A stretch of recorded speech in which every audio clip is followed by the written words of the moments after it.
오늘 본문의 말씀을 가지고 영적 승리의 비결이라는 제목으로 하나님 말씀 살펴보도록 하겠습니다. 우리 에베소서 말씀을 보게 되면은 강력하게 하나님께서 말씀을 통하여서 우리에게 권고하십니다. 찬송하라, 찬송할지어다 라고 이렇게 말씀하고 있어요.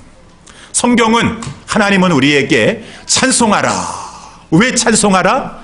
하나님께서 너희들에게 큰 복을 주셨음이니라. 믿으십니까? 네. 아니요, 저는 믿지 못하겠는데요. 무슨 복을 주셨나요? 저는 물질의 복도 별로 없는 것 같고, 육체의 복도 질병 병마가 있는 것 같고, 저는 이렇게 큰 복이 없는 것 같은데, 무슨 찬송하라, 감격하여 외치라라고 이렇게 성경은 말씀하시는 거예요. 성경은 그 어느 곳에서든지 간에 이 세상의 복을 가지고 복받았기 때문에 감격하여 감사하며 찬송하라라고 그렇게 말씀하고 있지 않아요. 그렇지만 성도에게는 이 땅의 복 정도가 아니라 하늘에 신령한 그 복이 있는데, 그 하늘에 속한 모든 신령한 복을 성도들에게 하나님께서 주셨으니, 이것이 에베소서 처음에 1장 3절에 시작되는 말씀이에요. 어떠한 복을 주셨습니까? 하나님께서 여러분들을 선택하여 주셨다. 지난번에 우리 야외 예배 갔었을 때에도 마지막에 레플 같은 걸 이렇게 했었었는데, 많은 분들이 그런 말씀하세요. 목사님, 저는 이런 데 이렇게 운이 없어요. 하나 뽑기 하면 걸리는 것이 없어요. 이렇게 말씀하시는 분도 계시는데, 여러분, 그런 것도 이렇게 뽑히고 하면 얼마나 또 이렇게 즐겁고 기쁘겠습니까? 그렇지만 그런 거 뽑히지 못한다 할지라도 하나님에 의하여서 하나님께서 너는 내 것이다 라고 많고 많은 사람 가운데 하나님께서 예정 가운데 당신의 것으로 선택하여 주셨다. 선택받은 것이 얼마나 큰 복인가. 죽음 이후에 들어가 보면 알 수가 있어요. 영생과 영벌로. 이 땅에 있어서 그 조금 가지고 조금 아프고 그것이 아니라 영벌과 영생 가운데 쫙 갈라지는 걸 봤었을 때 내가 진정 복받은 자였었구나. 그때 가서만 알아야 될까요? 하나님께서 선택하여 주셨습니다. 선택할 정도가 아니라 너는 내 것이라고 하는 정도가 아니라, 우리 1장 3절에 보니까 아들들이 되게 하시려고 그러신 것이다.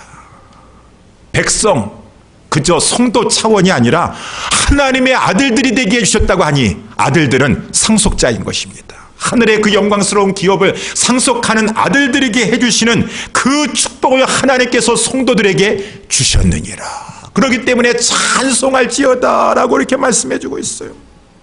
이러한 놀라운 축복, 하나님 앞에 선택받았습니다. 하나님의 상속자 아들들이 되게 되었습니다. 왜 그렇게 하나님께서 나를 선택해 주셨고 아들들이 되게 해주셨나요? 아무런 조건 없습니다.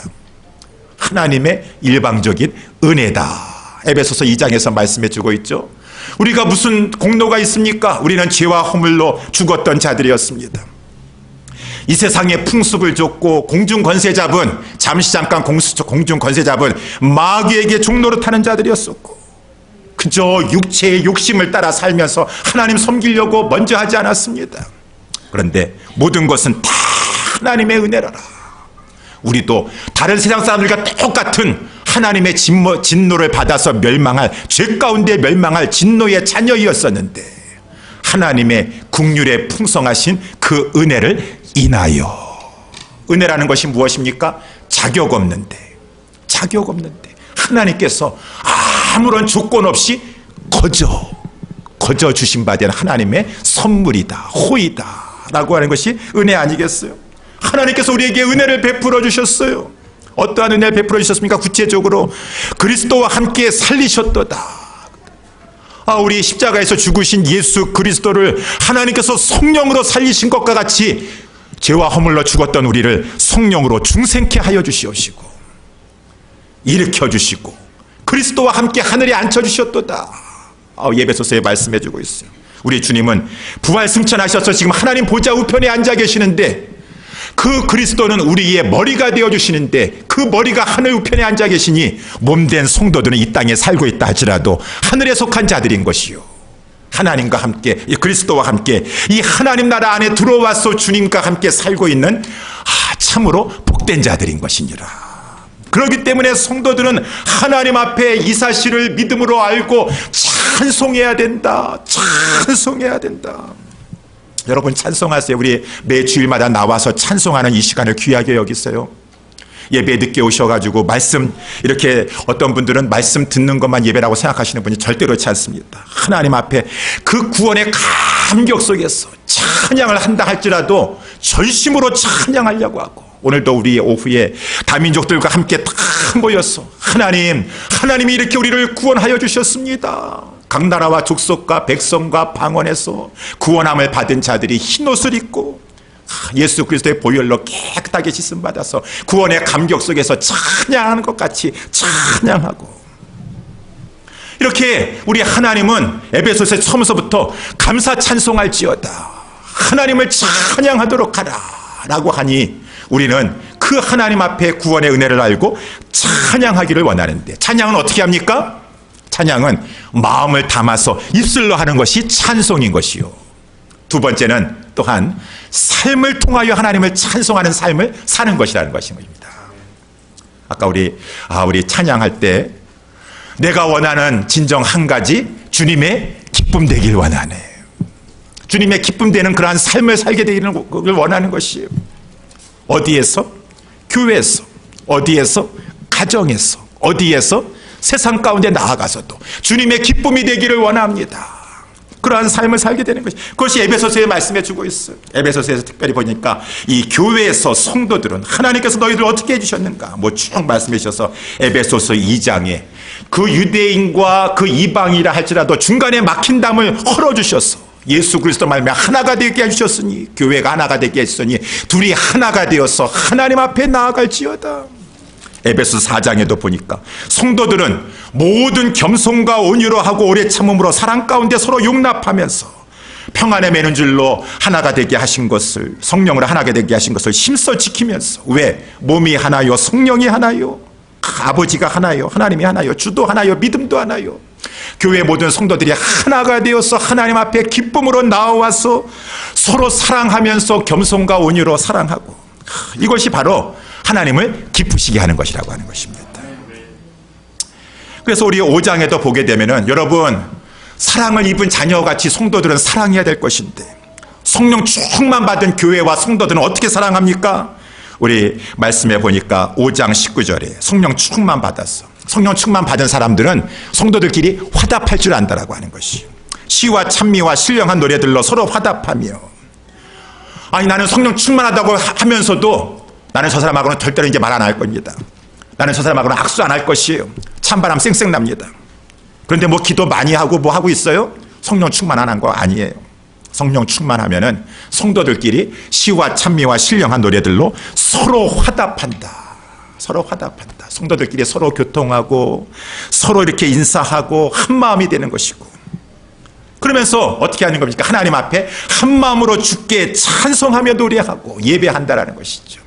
성령 충만한 두 번째는 찬송의 예배를 올려드리고, 세 번째 성령 충만하면은 범사에 우리 주 예수 그리스도 이름으로 항상 아버지 하나님께 감사하고, 이것을 하나님이 기뻐하시는 것이에요.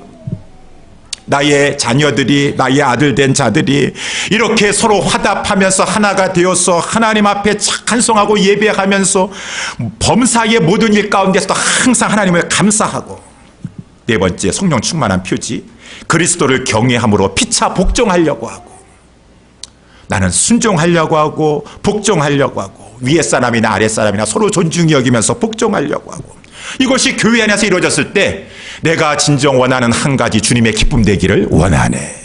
여러 가지 많이 있겠지만 우리 하나님 앞에 우리 예수사랑교회는 이렇게 서로 화답하고 하나가 되어서 예배하고 범사에 우리 하나님 앞에 감사하면서 서로 피차간에 복종해 나아가는 것 가운데 하나님의 기쁨이 될 수 있게 되기를 주님의 이름으로 축원합니다. 그러면서 에베소서에서 하나님께서 말씀하시는 것이 있어요. 가정에서도 그리하라, 그 말인 것입니다. 가정에서도 피차 복종해야 돼요. 그리스도를 경외함으로. 아내들이여 자기 남편에게 복종하기를 주께 하듯 하며, 아내된 여러분들이여 우리 가정과 이 교회와 같은 가정이 되어서 교회가 이 그리스도께 복종하는 것처럼 그 남편에게 복종하려고 하고 주 안에서 복종하는 것이죠. 남편들은 어떻게 해야 되겠습니까? 아내 사랑하기를 그리스도께서 교회를 사랑하신 것 같이 교회를 사랑하여 자신을 주심과 같이 여러분의 아내를 남편 된 자들은 정말로 최선을 다해서 자기를 줌과 같이 사랑해야 될 것이요. 이러한 가정이 되어야 돼요. 뭐 다 말씀할 수 없지만은 우리 또 부모와 자녀 간에도 마찬가지입니다. 6장에도 보게 되면은 자녀들아 너희 부모를 주 안에서 순종하라. 주님 안에서 순종하되. 지난번에 우리 말씀 살펴본 대로 혹여는 부모님이 주 안에서 벗어난 것과 같은 것을 요구한다 할지라도 순종할 수는 없지만 그 부모님을 무겁게 여기는 공경하는 마음과 자세를 취해야 될 것이니라. 또 우리 부모의 입장에 자녀들 어떻게 해야 되겠습니까? 아비들아 너희 자녀를 노엽게 하지 말고 오직 주의 교양과 훈계로 양육하라. 며칠 전에 우리 이번에 이제 오늘 올레이션 월십 셀리브레이션을 앞두고 우리 여러 교회 지도자들이 모였어요. 저도 참여를 했는데 어떤 우리 유스 그룹을 담당하시는 목사님께서 그런 말씀을 하시더라고요.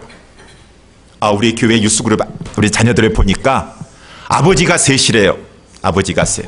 무슨 말씀을 하나라고 했더니만은 하늘에 계신 하나님 아버지, 지상에 있는 육신의 아버지, 그 다음에 또 한 아버지가 있다고 그러더라고요. 또 한 아버지가 누굴까요, 여러분? 저도 몰라가지고 누구를 말하는 것인가 라고 했는데 딱 그 목사님이 셀폰을 들여 보이면서 셀폰이 우리 티네이저들에게 아버지가 된다고 그러더라고요. 우리 유스그룹을 담당하시는 그 목사님이 하시는 말씀이 우리 티네이저들, 우리 유스그룹 교회 자녀들을 보니까 하늘에 있는 아버지 없어도 살 수 있을 것 같고 이 땅에 있는 육신의 아버지 없어도 살 수 있을 것 같은데 셀폰 없이는 못 살 것 같더라. 셀폰 없이는. 이거 없으면 못 살 것 같아. 그래가지고요. 얼마나 우리 자녀들이 셀폰에 그냥 그거 하루 종일 붙잡고 살고 있습니까?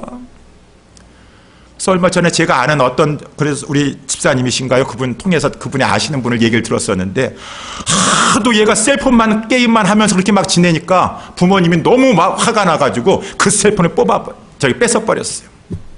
그리고 아마 그것을 라인을 끓여버렸었나 봐요. 그랬더니만 걔가 그만 아파트 옥상에서 떨어져 자살하고 말았어요. 그러한 일들이 뭐 중국에서도 있다고 합니다. 한국에서도 이렇게 많이 있다고 합니다. 그 자녀를 양육하기가 참 힘들어요.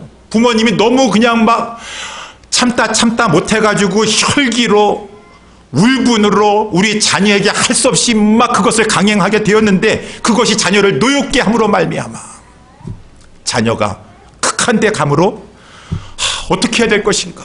인내하셔야죠. 어떻게 하셔야 되겠어요? 끝까지 하나님 앞에 기도하시면서 온유함을 잃지 말아야 되겠죠. 그러면서 하나님의 주의 교양과 훈계로 자녀들을 양육하는데 생명 걸어야 되겠죠. 다른 거 어떻게 할 수 있겠습니까? 하나님의 말씀 우리도 마찬가지예요. 듣든지 아니 듣든지 그 영혼 내 자녀를 해서 내가 어떻게 할 수 없습니다. 주의 교양과 훈계로 자녀를 극한 방법을 가지고 울분에 넘쳐가지고 막 혈기로 어떻게 노엽게 하는 것이 아니라 기도하면서 끝까지 온유한 방법을 가지고 그렇지만은 하나님의 말씀에 맡기면서 말씀으로 훈계와 이 교양으로 양육하려고 하고 우리 성도들이 또 세상에 나아간다 그 말인 것입니다. 세상에 나가서도 이제 에베소서 6장의 말씀에 보니까 그 당시에는 노예 제도가 있었기 때문에 상정과 종들이다라고 했지만 뭐 오늘날 우리 세상에 나아가서 이렇게 사회생활 하고 있지 않습니까? 어떻게 종업원의 입장에 있으세요? 어떠한 이러한 이 직장에 생활하고 있는 그러한 이 회사원으로 일을 하고 있습니까? 상전들에게 종들은 두려워 떨며 성실한 마음으로 육체의 상전에게 순종하기를 그리스도께 하듯 하라. 눈가림만 하는 식으로 이렇게 일하지 말고 단마음으로 섬기기를 주께 하듯 하고 사람들에게 하듯 하지 말아라. 또 사장입니까? 그래도 높은 지위에 있는 상전의 위치에 자리에 있습니까? 그 밑에 사람들 자기 가게에 와서 일하고 있는 사람들에게 공갈 같은 거 하지 말고 협박 같은 거 하지 말고 인격적으로 하고 왜? 하나님이 위에서 다 보고 계시다 그 말인 것입니다. 너희의 상전이 하늘에 계신다. 너가 그 회사에서 꼭대기라고 생각하지 말고 그 위에 하나님이 다 보고 계시니 그 마음의 동기까지라도 보시는 하나님 앞에서 외모를 취하지 아니하시죠.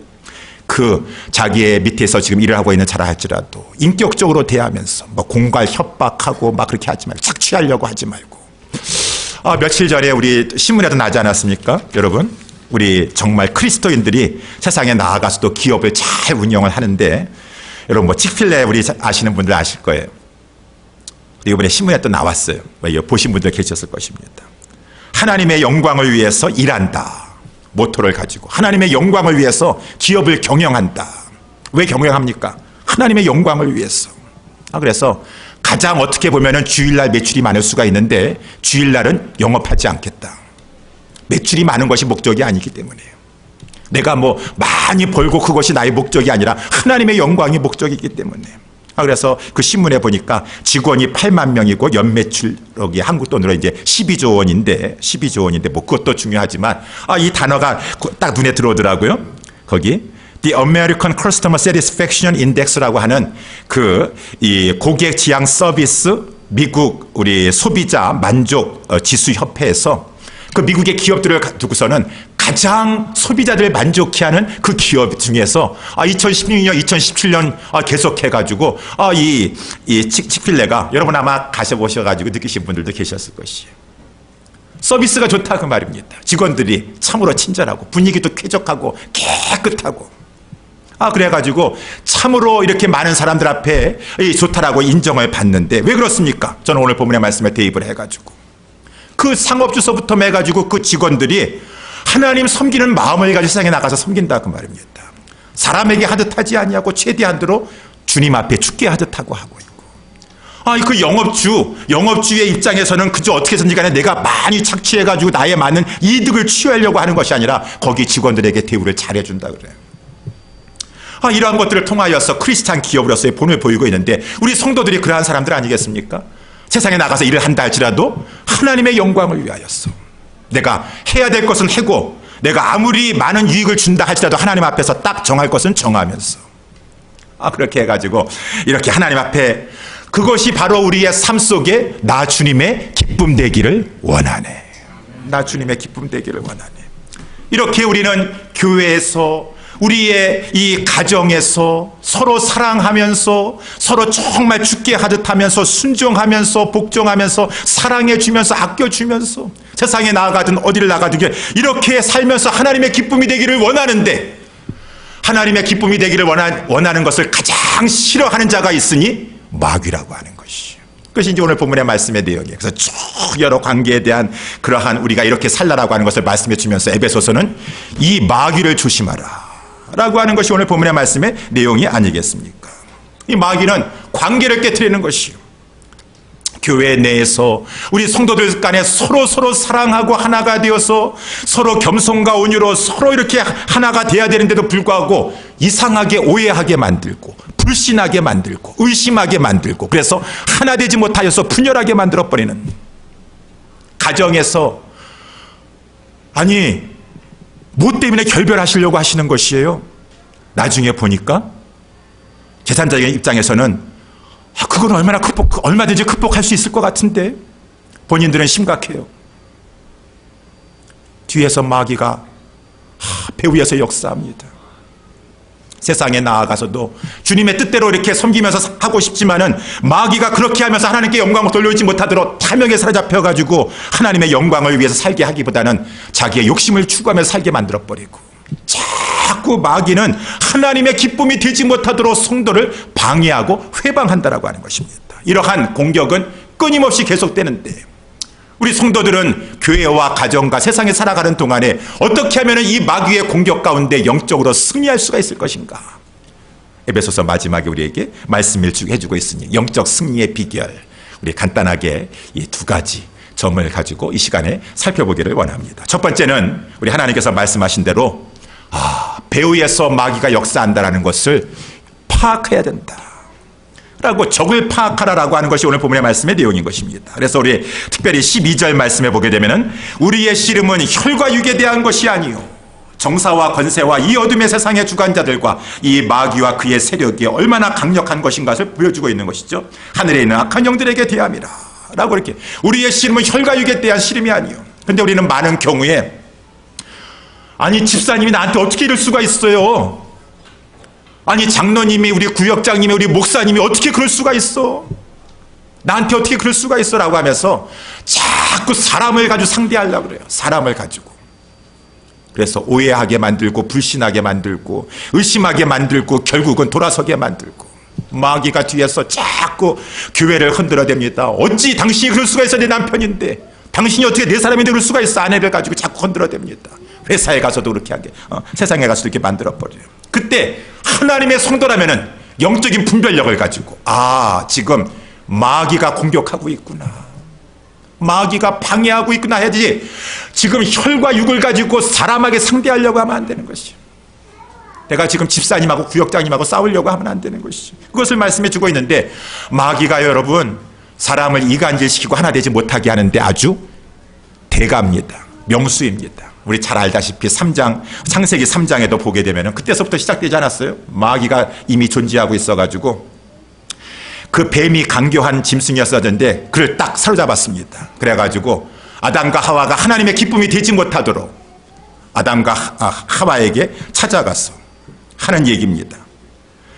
하나님이 참으로 너희더러 동산 모든 나무의 실과를 먹지 말라 하더냐. 항상 하나님에 대해서 나쁘게 인식하고 만드는 거예요. 하나님이 참으로. 하와가 딱 분별을 해야 돼요. 아무리 평상시에 이 뱀하고 친하게 지냈다 할지라도 뱀 뒤에 지금 이 마귀가 역사하고 있다는 것을 알아야 될 것입니다.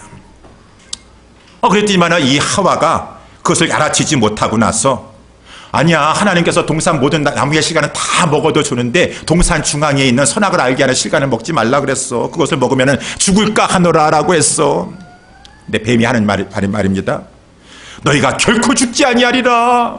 하나님이 거짓말하는 거야. 그거 먹으면 너도 눈이 밝아가지고 하나님과 같이 될 줄 알고서는 하나님은 너희를 경계하고 있다. 너희에게 최선의 것을 안 주고 있다. 하나님처럼 되는 건 하나님은 거부하고 있다. 자꾸 하나님에 대한 의심, 불신을 막 새겨줍니다. 그러면 제가 누차 하시는 말씀이지만 왜 이런 말을 자꾸 설교를 하느냐.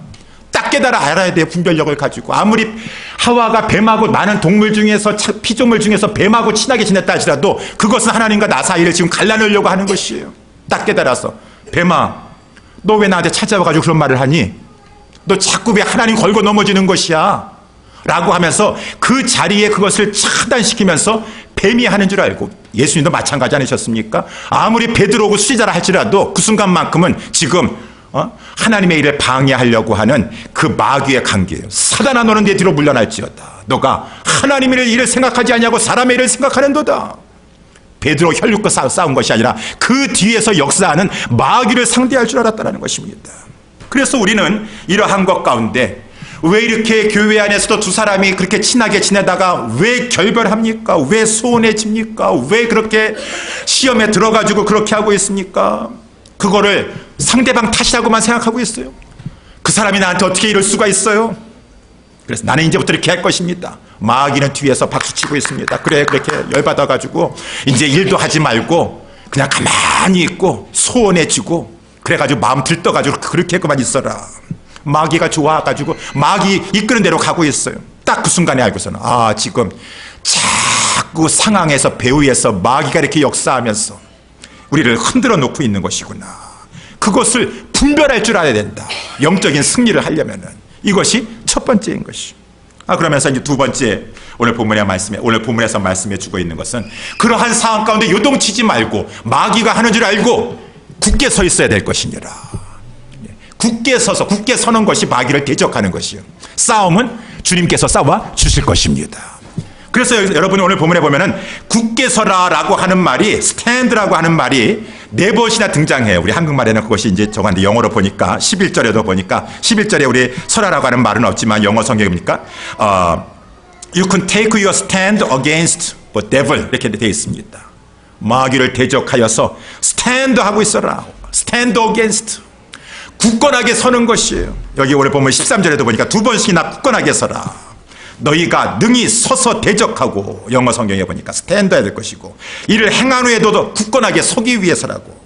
14절에도 보니까 그런즉 서서라고 이렇게 이 말씀해 주고 있어요. 굳건하게 서야 된다는 것입니다.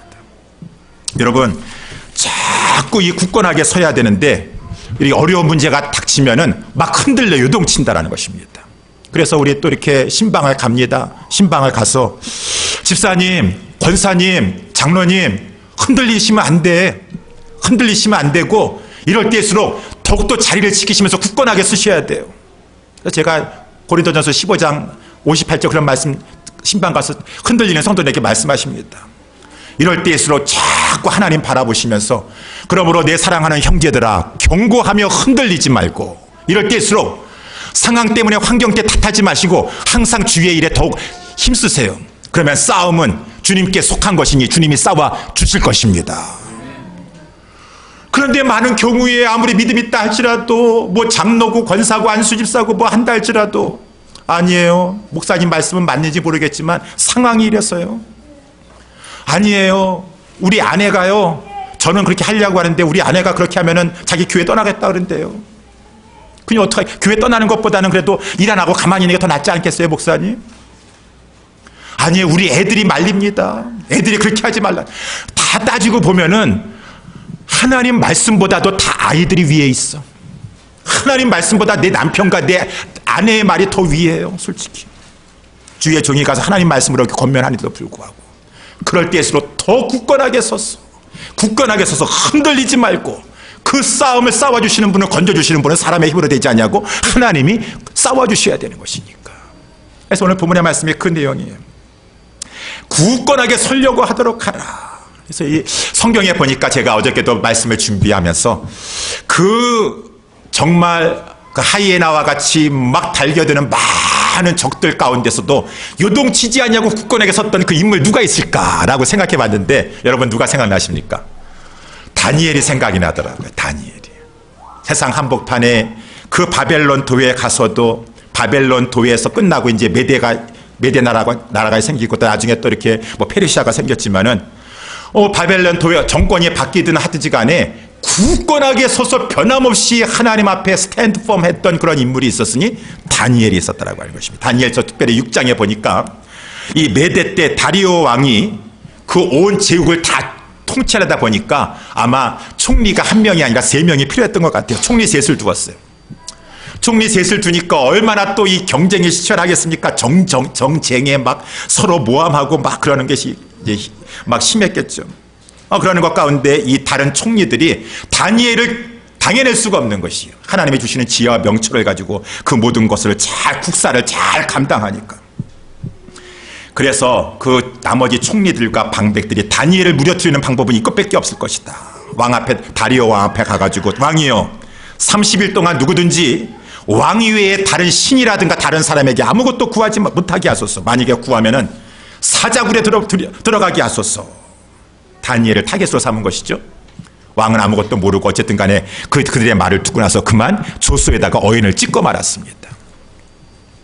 근데 그 다니엘은 그 모든 자기를 지금 해하려고 하는 정적들의 그러한 모든 계계를 다 아는 것, 다 마귀들이 하는 것이죠. 하나님의 사람을 넘어뜨리려고. 다니엘은 어떻게 했습니까? 그 사람 만나가지고 막 싸우려고 하지 않았어요. 혈과 육의 사람과 싸우려고 하지 않았습니다. 다니엘 어떻게 했습니까? 다니엘서 6장 10절에 보니까 유명한 말씀. 다니엘이 이 조소의 어인이 찍힌 것을 알고도 그 자기의 총리 동료들이 그렇게 하고 주동하고 다 한 것을 알면서도 자기 집에 돌아가서는 그 방에 예루살렘으로 향하여 열린 창에서 전에 행한 대로 하루 3번씩 무릎을 꿇고 기도하며 하나님께 감사하였더니 여기에 비밀이 있는 것이에요. 나 이런 상황에서는 안 되겠다. 내가 이거 다 나 죽이려고 하는 거 아니겠어? 내가 이 사람 찾아가가지고 오늘 얘기해보고 저 사람 찾아가서 얘기해보고 이 사람 전화 걸어가지고 얘기해보고. 아니에요. 다니엘은 그 모든 것은 하나님이 싸워주셔야 되는 것이에요. 하나님 앞에 마음을 딱 뜻을 정하고 나서 평상시 하는 대로 하는 것이에요. 평상시 하는 대로. 평상시에도 그렇게 했겠지만 그것 때문에 뭐 요동치는 거 전혀 없고 딱 평상시 하는 대로 예루살렘을 향해서 창문을 열어놓고. 왜 그 당시에는 그 바벨론 도에 무슨 성전이 있습니까? 뭐가 있습니까? 전에 행하던 대로 하루 3번씩 하나님 앞에 기도하되 감사하면서 기도하였더니 싸움은 하나님이 싸워주셨다. 그래서 결국은 그 마귀에 사로잡힌 자들이 항상 하는 것은 곧 참소하는 일을 하는 것이요. 항상 엿보고 있다가 참소하다가 이제 저들이 엿봤습니다. 또 참소합니다. 가가지고 마귀가 참소하는 자 아닙니까? 가가지고 막 고소해가지고 막 이 다니엘을 가지고 사자굴에 집어넣게 했습니다. 그렇지만 하나님이 상황을 역전시켜 주셔서 천사들을 보내셔서 사자들의 입을 봉하시고 그러므로 말미암아 하나님께서 다니엘은 무지하다라고 하는 것을 증거하게 하시면서 결국은 다니엘을 그렇게 해하려고 했던 그 자들과 그 가족들이 다 사자의 밥이 되도록 하나님께서 역사하여 주셨느니라. 아, 이거는 신화 아닌가요? 동화 아닌가요? 그렇게 성경 말씀 보시는 분은 아무도 없겠죠? 아, 그렇구나. 우리가 해야 될 것은 하나님이 싸워주시는 거, 하나님은 마귀를 상대도 안 되는 것이요. 얼마든지 마귀가 계계를 부린다 할지라도 하나님은 우리 주 예수 그리스도께서 성령을 통하여서 그 마귀의 계계를 하나님께서는 역전시켜 주셔서 하나님이 이기게 하시고 하나님의 백성이 이기게 하여 주실 것인데, 다만 너희들은 하나님이 하시는 말씀입니다. 견고하게 서서 흔들리지 말아라. 제발 좀 흔들리지 말아라. 그래야지 하나님이 싸워주신다. 이사야서 30장 15절에 이사야 선지자가 하나님 말씀을 가지고 백성들에게 말하는 것이에요. 너희가 돌이켜 안연히 처하여야 구원을 얻을 것이요. 가만히 스탠드 펌 하라는 것이에요. 잠잠하고 신뢰하여야 힘을 얻을 것이거늘 아무리 주의 종을 통하여 말씀 전한다 할지라도 아니다. 너희가 원하기를 우리가 말 타고 도망하리라 한 거로 너희를 쫓는 자가 더 빨리 쫓아가는 그런 상황에 직면하게 될 것이고, 아니다, 우리가 빠른 짐승을 타고 가리라. 자꾸 하나님의 원리를 떠나가지고 자기 인간적인 생각을 하니까 문제는 더 꼬여지게 될 것이고, 너희가 돌이켜 잠잠히 요동치지 말고 잠잠하라. 그럴 때일수록 견고하고 흔들리지 말고 더욱더 주의 일에 힘쓰려고만 하면은 전쟁은 하나님께 속한 것이니 하나님이 싸워주신다. 이것이 성경 말씀 아니겠습니까? 잘 알고 있는 말씀인데 우리의 생활 가운데 적용하기가 힘든 것이죠. 그런데 이제 이것이 힘들어요. 영적 승리의 비결은 싸움은 내가 싸우는 것이 아니에요. 하나님 앞에 담대해서 어떠한 상황, 마귀가 막 으르렁거리는 그 상황 가운데서도 스탠드 펌하고 굳게 서가지고 마귀를 무서워하지 않냐고 대적만 하고 있으면 되는 것이에요. 하나님이 싸워주시는 것이에요. 근데 그렇게 하기가 힘드니까 오늘 본문의 말씀 하나님께서 스탠드 펌 할 수 있는 두 가지 비결을 말씀해 주시니, 첫 번째, 하나님의 전신갑주를 취해야 된다. 이거를 다 지금 설명할 수 없어요. 뭐 진리의 허리띠, 의의 흉배, 평안의 복음에 예비한 신, 이 구원의 투구, 믿음의 방패, 성령의 말씀의 검 다 설명할 수는 없습니다. 그렇지만 한마디로 말하면은 말씀 가운데 거하고 있어야 될 것이니라. 다 말씀하고 연관이 되어 있는 것이죠. 여러분, 다니엘은 기도의 사람뿐만 아니라 그는 말씀의 사람이었기 때문에 다니엘서 9장에 넘어가면은 그가 그 다리오 왕 통치 원년에 다니엘이 서책으로 말미암아 여호와의 말씀, 예레미야에게 예언하셨던 말씀을 깨닫게 되었다. 하나님의 말씀을 깊이, 하나님의 서책을 깊이 연구하는 다니엘은 말씀의 사람이기 때문에 그 어떠한 상황 가운데서 요동치지 아니할 수가 있었어요. 디모데후서 3장 13절에도 악한 사람들과 속이는 자들은 더욱 악하여져서 속이기도 하고 속기도 하나니 그러나 너는 배우고 확신한 일에 구하라.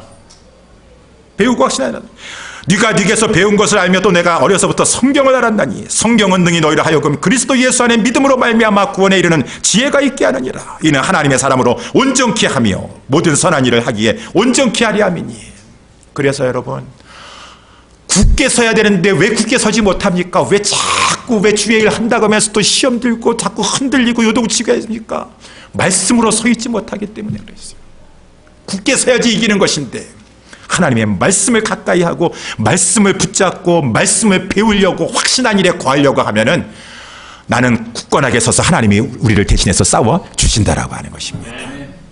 마지막으로 두 번째, 우리가 굳게 설 수 있는 비결은 무엇입니까? 첫 번째는 말씀으로 굳게 서야 되는데 두 번째는 기도다라고 하는 것이 오늘 본문의 말씀 18절에 보니까 모든 기도와 간구로 하되 무시로 성령 안에서 기도하고 이를 위하여 깨어 기도하기를 항상 힘쓰며 여러 성도를 위하여 구하라 라고 우리 하나님께서 말씀해 주고 있어요. 여러분, 이 기도가 얼마나 중요한지 하나님께서 이 짧은 한 구절에도 얼마나 기도를 강조하십니까? 기도를 하는데 총체적으로 기도하는데 생명 걸어라. 모든 기도와 간구라고 했습니다. 너희의 모든 것을 다 동원하여서. 어저께 우리 새벽 예배 때도 말씀을 살펴봤지만 예수님 하나님의 아들이신데도 기도하는데 그냥 말씀 한마디만 하면 될 것 같은데요. 누가복음 22장에 나와 있는 대로 우리 예수님 기도하시는데 어느 정도 간절히 기도하시는가? 예수께서 힘쓰시고 애써 더욱 간절히 기도하시니 땀이 땀에 떨어지는 빗방울같이 되었더라. 저는 예수님께서 십자가 앞에 두니까 그렇게 기도했다고 생각하지 않습니다. 평상시에 그렇게 기도하지 못하면 위기의 상황 가운데서도 그렇게 기도가 나오지 못해요. 위기의 상황에서 두려움만 사로잡히고 한탄만 나오게 되지. 평상시에 우리 예수님께서 하나님 앞에 기도할 때 건성건성으로 무성의하게 기도하지 않았습니다. 졸며 그냥 기도하지 않았습니다. 힘쓰시고 애써 더욱 간절히 기도하시니 땀이 땅에 떨어지는 핏방울 같이 되었더라. 내가 고민되고 슬퍼하였는데 이렇게 간절히 기도하시고 나서는 주님은 담대히 일어서신 다음에 일어나라 함께 가자. 언제 그 고민과 슬픔은 다 사라져버리고 상황 바뀐 건 아무것도 없는데 그 앞에는 십자가가 있는데 기도하니까 마음에 담대함을 받고 흔들리지 않냐고 굳건하게 설 수 있었던 예수님의 겟세마네 동산에서의 모습. 총체적으로 기도하세요, 여러분. 그래서 기도할 때 모든 걸 다 동원하여서 예수님처럼 기도와 간구하시려고 하시고, 두 번째, 무시로 성령 안에서 기도하고 성령 안에서 기도한다.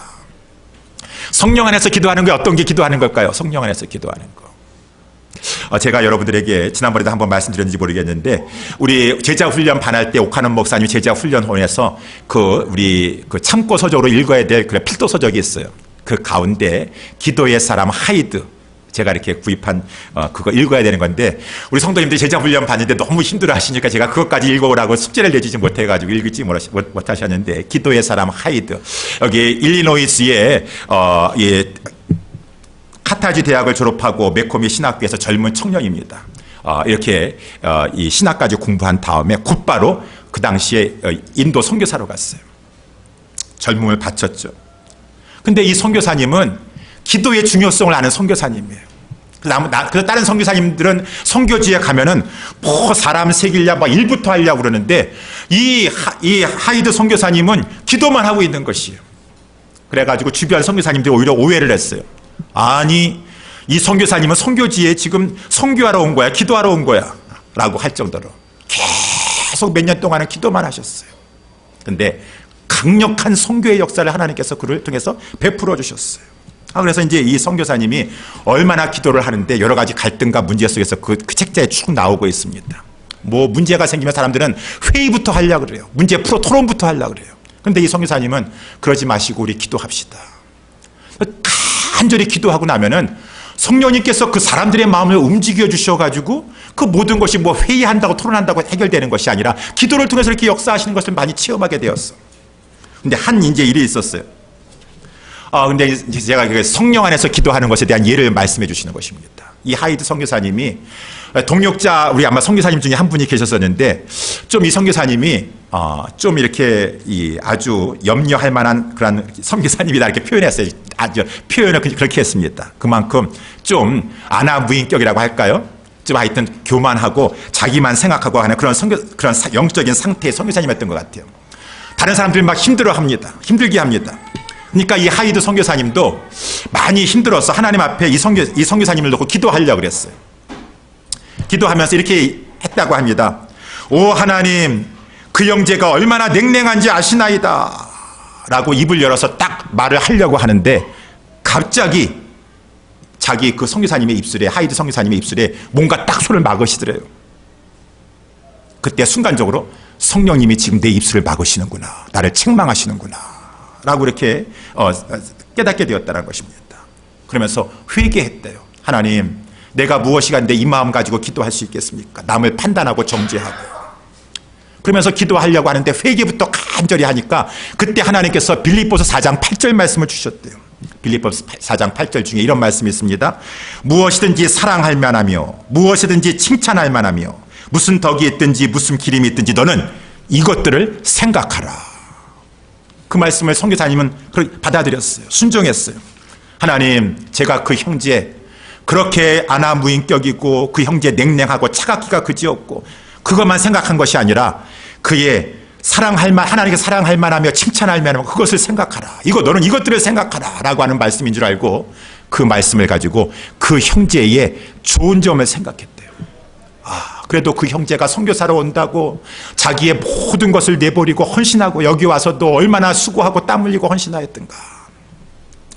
그러한 좋은 점들을 생각하는 것 가운데 하나님 앞에 그 형제에 대한 판단과 정죄하기 전에 하나님을 찬양하게 되었대요. 하나님 감사합니다. 하나님께서 그러한 자들을 일으키셔서 하나님의 선교 사역을 이루시는 것이군요. 맞아. 그 형제를 놓고 찬양하면서 감사하면서 기도하면서 나중에 산에서 내려왔더니만은 하나님께서 그 형제를 만져주셨어. 그가 변화되어 있었다 라고 하는 것이 나와 있으니 저는 그 말씀이 생각났습니다. 성령 안에서 기도하라. 우리의 마음속이 하나님 앞에 교만하여 판단하고 정죄하면서 하나님의 기뻐하시지 않는 마음 가지고 소리 높여 기도하려고만 하지 말고 무엇을 하든지 간에 사랑할 만하며 칭찬할 만하며 이것들을 생각하면서 하나님의 기뻐하시는 성령님이 인도하시는 것 가운데 순종하며 기도할 때 성령님이 우리를 통해서 역사하여 주신다라고 하는 것입니다. 사랑하는 성도 여러분들이여, 말씀을 마치도록 하겠습니다. 우리의 영적인 싸움은 세상 끝날까지 계속될 것입니다. 계속 시험도 찾아오고 우리가 하나님의 기쁨이 되지 못하도록 교회에서, 우리 가정에서, 세상에서 정말 하나님의 기쁨이 되는 삶을 살고 싶은데 그렇게 하지 못하도록 관계를 깨트리고 여러 가지로 방해하고 회방하는 그 마귀의 공격은 계속될 것입니다. 어떻게 하시겠습니까? 오늘 말씀을 살펴봤지만 영적인 분별력을 가지고 사람 상대로 막 정말 원망스럽다, 사람 소원하다 그렇게 하지 마시고 배후에서 그 우리를 넘어뜨리려고 하는 마귀를 분별하시면서 어떠한 상황 가운데서도 우리 하나님 바라보시면서 굳게 서 나아갑시다. 말씀과 기도로 굳게 서서 하나님께서 나와 우리를 통하여서 우리의 가정과 교회와 이 세상 가운데 역사하시는 것을 체험하고 다니엘과 같이 하나님의 이름을 높이고 간증해 나아가는 저와 우리 모두 다 되시기를 주님의 이름으로 축원합니다. 기도하겠습니다.